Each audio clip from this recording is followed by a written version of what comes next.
जा रहा है, वहां के कामकाज पर सरकार का खास फोकस है। समय पर नहीं होंगे पंचायत चुनाव, कांग्रेस का बड़ा तनाव।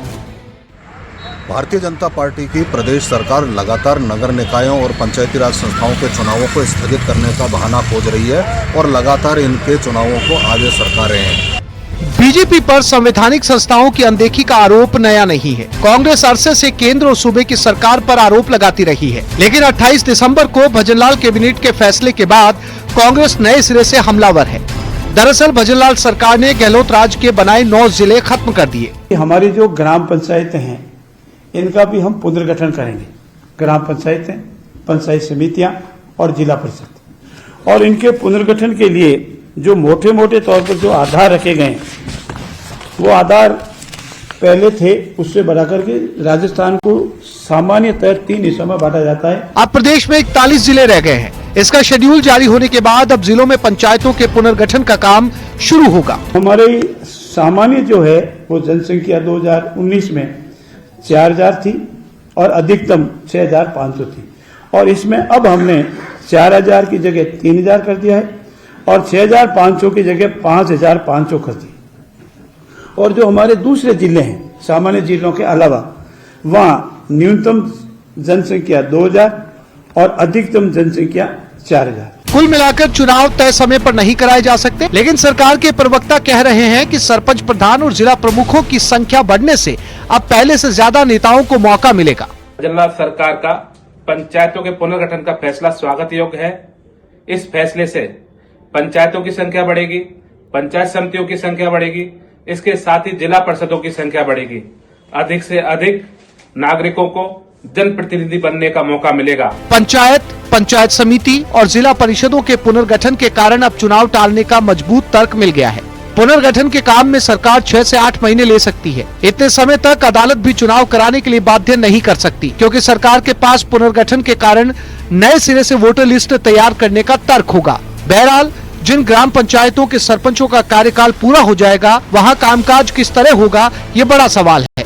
पहले इन ग्राम पंचायतों में प्रशासक लगाने की योजना थी, लेकिन सरपंचों ने इसका विरोध कर दिया। इसलिए आसार इस बात के हैं कि जब तक सरकार सरपंचों को ही पंचायतों की कमान सौंप सकती है। Bureau report, news 18 Rajasthan. तो कोटा के खेड़ा रसूलपुर के नाम को बदलने की तैयारी है। खेड़ा रसूलपुर का नाम बदलने के लिए राज्य सरकार ने प्रस्ताव लिया है। गांव के लोग 3.5 दशक से गांव का नाम बदलकर रामपुर करवाने का प्रयास कर रहे हैं। राजस्व मंडल ने सर्वे करवाया, कुछ प्राचीन प्रमाण जुटाए गए और प्रमाणों के आधार पर ग्रामीणों के बयान भी दर्ज किए गए और इसके बाद प्रस्ताव बनाकर अनापत्ति प्रमाण पत्र के केंद्रीय गृह मंत्रालय को भेज दिया गया। का खेड़ा रसूलपुर गांव, और अब इस गांव के नाम को बदलने की आवाज तेज हो चुकी है। करीब 3.5 दशक का लंबा इंतजार और लंबा संघर्ष, अब राज्य सरकार की तरफ से प्रस्ताव केंद्र सरकार को भेजा गया है और गांव की तरफ से मांग है कि गांव का नाम कर दिया जाए खेड़ा रामपुर। लाडपुरा पंचायत समिति के पंचायत मुख्यालय खेड़ा रसूलपुर गांव का नाम बदलने का राज्य सरकार ने प्रस्ताव ले लिया है। इस राजस्व गांव के नाम की पहचान वर्तमान में रसूलपुर के नाम से है। गांव के लोग 3.5 दशक से ये नाम बदलवाने का प्रयास कर रहे हैं। गांव के लोग चाहते हैं कि अब गांव का नाम खेड़ा रामपुर कर दिया जाए। गांव के लोगों ने लोकसभा अध्यक्ष ओम बिरला से भी मुलाकात की और केंद्रीय गृह मंत्रालय से गांव के नए नामकरण को लेकर जल्द ही NOC जारी करवाने की मांग रखी। भाई हमारे गांव में ये खेड़ा रामपुर इसलिए मांग कर रहे हैं क्योंकि इस गांव का नाम पहले भी खेड़ा रामपुर था।